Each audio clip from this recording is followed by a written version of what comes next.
हमारे दुश्मन उसका एक जनरल पांडे वो आर्मी चीफ बनता है, उसके टोटल असासे 29 लाख रुपए है।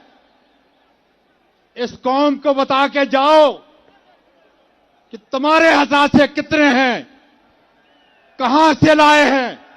मैं पाकिस्तान का शहरी हूं, तुमसे पूछ रहा हूं और पूछता रहूंगा उस वक्त तक जब तक मुझे जवाब नहीं मिलता।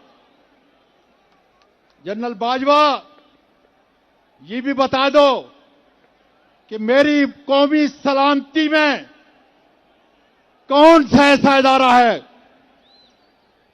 जिसमें चंद ऐसे बगैरत हैं कि जो अपने कौम की माओ बेटियों का, उनके शर्म और उनकी इज्जत का लिहाज नहीं करते और उनकी वीडियो बनाते हैं। कौन है वो लोग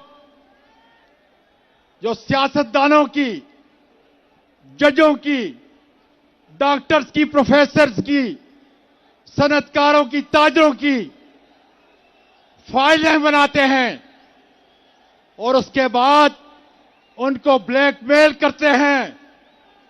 आओ देखो,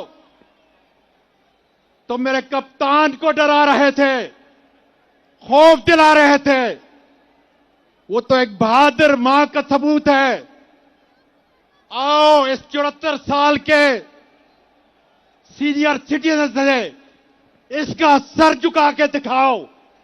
तुम्हारे मुकाबले में इंशाअल्लाह ताला पत्थर की तरह खड़ा होगा।